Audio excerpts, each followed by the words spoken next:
আসসালামু আলাইকুম everyone, welcome to my Wasi birds bungalow চ্যানেলে। সাথে আছি আমি ওয়াসি।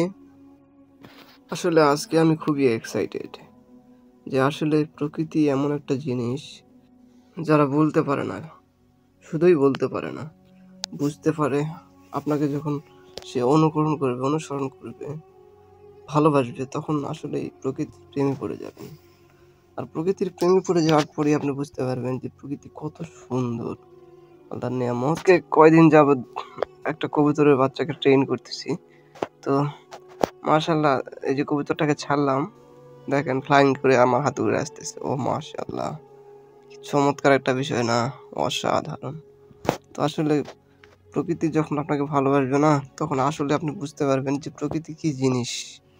হ্যাঁ, আসুন প্রকৃতিকে সবাই ভালোবাসি, প্রকৃতিকে আগলে রাখি, প্রকৃতিকে বিলুপ্তির পথে না ঠেলে দিয়ে প্রকৃতিকে আরো বেশি যেন হয়, বা আমাদের প্রকৃতি যেন আরো সুন্দর হয়। আসলে প্রকৃতিকে ভালোবাসলে হয়তো এই জীবনে তো লাভ আছেই বটে, তবে প্রকৃতি যখন আপনাকে ভালোবাসবে না, তখন মানে দুইটা সময় আপনার কাজে আসবে। আর আমি যখন এই কবুতরটাকে টেম করছিলাম, ঠিক তখনই আমার ভাগ্নিটা কান্নাকাটি শুরু করে দিয়েছে। আর আমি ছিলাম একটা নির্জন পরিবেশে, আমার পাশেই একটু ফাঁকা জায়গা আছে, ওই জায়গাতেই গিয়েছিলাম। তো কবুতর আসলে যে কোনো প্রাণীকে যখন আপনি টেম করবেন, তা অবশ্যই বিষয়টা মাথায় রাখতে হবে যে আপনি আর শুধু সেই এই দুইজনই ছাড়া অন্য ব্যতীত কেউ থাকা যাবে না। তাহলে টিমটা অনেক সুন্দর হয়। সে যেন মানে আপনাকে শুধু যেন দেখতে পারে, অন্য কাউকে না।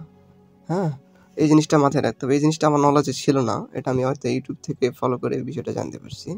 পাকিস্তানের এক বড় ভাই আছে, সে তার ভিডিওগুলো আমার খুব ভালো লাগে। সে কবুতর টেম করে দেন, কবুতর মানে তার অনেক বড় একটা মানে কবুতর ক্যানভাস আছে, আমার খুব ভালো লাগে ভিডিওগুলো। তো এই যে কবুতরটা উড়ে আসলো আমার হাতে, ফিলিংসটা অন্যরকম, অসাধারণ। আর এর নাম দিয়েছি আমি লাভলি। কবুতরটা অনেক লাভলি, অনেক পিয়ারি কবুতর। কবুতরটাকে আবার খাওয়াইতে হবে দেন আবার টেম করতে হবে। এভাবে দিনে কয়েকবার করতে হয়, সকালে শুধু। আর রাত্রে বেলাও করা যায়, তবে রাতের বেলা তো ওয়েদার এরকম থাকে না, সে আপনাকে ভালোভাবে দেখতে পাবে না। শুধু খাওয়ানোর টাইমটাই একটু হয়তো হাতে নিলেন, খাওয়ালেন, আবার তাকে বক্সে রেখে দিলেন। আর কবুতরকে অবশ্যই একটা নির্দিষ্ট জায়গায় রাখতে হবে, তাকে একা। অন্য কোনো কবুতরের সাথে রাখা যাবে না, অন্য কারোর সাথে রাখা যাবে না। সে শুধু যেন আপনাকে দেখতে পারে, তাহলে টিমটা অনেক সুন্দর হয়, টিমটা অনেক হার্ড হয়। আপনাকে যত দূর থেকে সে যে দেখুক না কেন, সে আপনার কাছে ছুটে আসবে ইনশাল্লাহ। মানে প্রকৃতি আপনাকে কখনোই ধোঁকা দেবে না। আপনি দিতে পারেন, জবাই করে খেয়ে ফেললেন কবুতরের বাচ্চা কবুতর, কিন্তু কবুতর আপনাকে মনে করেন ধোঁকা দেবে না। স্মৃতি হিসাবে ভাইনেটাকে হাইলাইট করলাম, কেউ কিছু মনে করবেন না। আর হ্যাঁ, দেখছেন কত সুন্দর লাগতেছে, উড়ে এসে হাতে পড়লো। এই ফিলিংসটা আমার ভাইটা অনেক ভয় পাইছে। যাক, তো কবুতরকে এভাবে ভালোবাসুন, বার্ডসকে এভাবে ভালোবাসুন, অ্যানিমেলকে এভাবে ভালোবাসুন, ওয়াইল্ড লাভার হন, ওয়াইল্ড লাভার হয়ে দেখুন ভালোবাসা কাকে বলে। ওইসব প্রেম প্রীতি বাদ দিয়ে ওয়াইল্ড লাভার হন।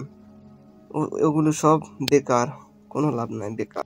প্রকৃতি কি আপনাকে যেটা দিবে সেটা আপনি সারা জীবন ভুলতে পারবেন না। এই যেন অসম্ভব, এই অনুভূতি বোঝানোটা অসম্ভব। যাক, আর কথা বেশি বাড়াবো না, ভিডিওটা অনেক বড় হয়ে গেল। আমি সাধারণত এত বড় ভিডিও তৈরি করতে পারি না, আপনাদের সাপোর্টে একটু সাহস করে এগিয়ে গেলাম। আবার কথা হবে নেক্সট ভিডিওতে ইনশাল্লাহ। আগার জিন্দা হে তো। ভালো থাকেন সবাই, দোয়া করবেন। আসসালামু আলাইকুম।